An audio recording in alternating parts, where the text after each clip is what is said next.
Olá, meus amados, como vão vocês? Quero compartilhar uma palavra muito preciosa com vocês agora, rapidinho.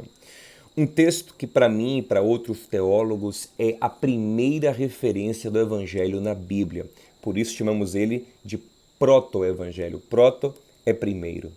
E o legal é que ele aparece logo depois da queda.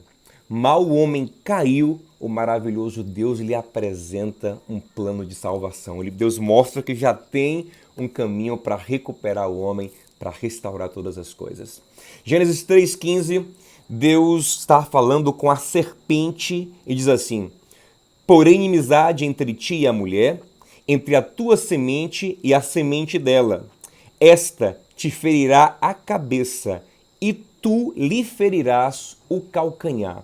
Primeiro, quem é a antiga serpente? Apocalipse 12:9 responde que a antiga serpente é o diabo, também chamado Satanás. Segundo, quem é o descendente da mulher? Quem seria descendente exclusivamente da mulher e não do homem? Aí lembramos de Lucas capítulo 1, o anjo Gabriel entrando nos aposentos de Maria e anunciando que ela ia gerar um bebê, e ela dizendo: como se eu não tenho relação íntima com o homem, um milagre ia acontecer. Um bebê maravilhoso nasceria exclusivamente da semente da mulher, gerado miraculosamente por Deus. Esse é o descendente da mulher.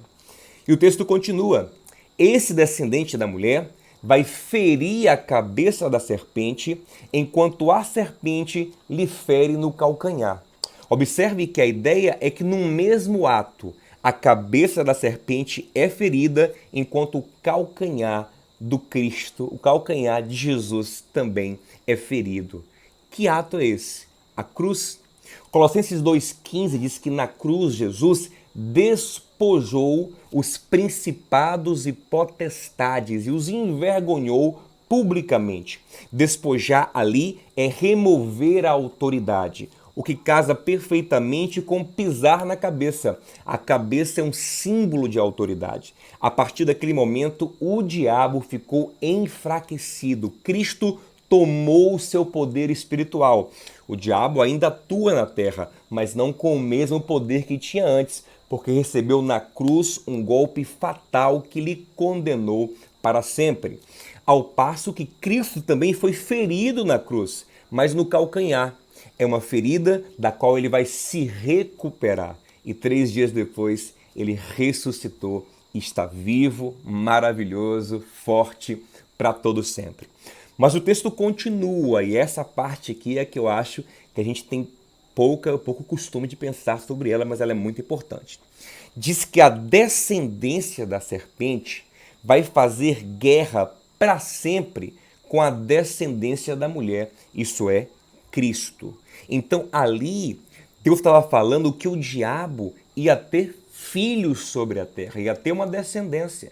E esse é um conceito que aparece o tempo todo na Bíblia. O Novo Testamento está cheio disso. Filhos do diabo. Quem são esses filhos do diabo? Poderíamos dar aqui várias referências, mas o tempo não dá. Vou dar uma que eu acho muito legal.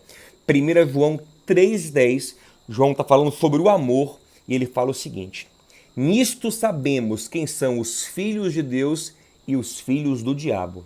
Quem não pratica justiça e não ama seu irmão não é de Deus. Logo, é filho do diabo.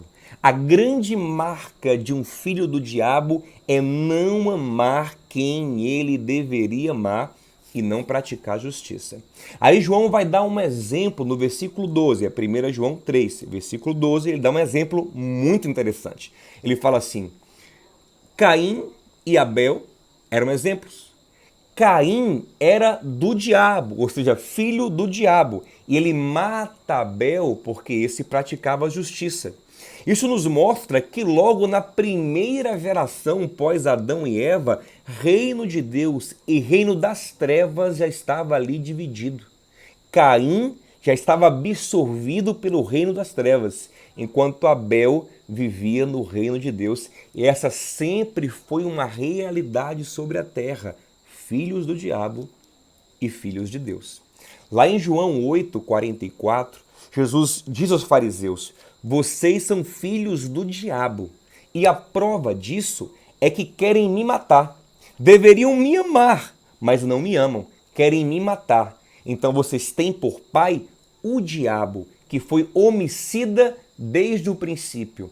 E essa expressão desde o princípio remete ao início, ao Gênesis, aos primeiros capítulos de Gênesis. Qual foi o homicídio que aconteceu lá no princípio? O homicídio de Caim. Caim matando Abel.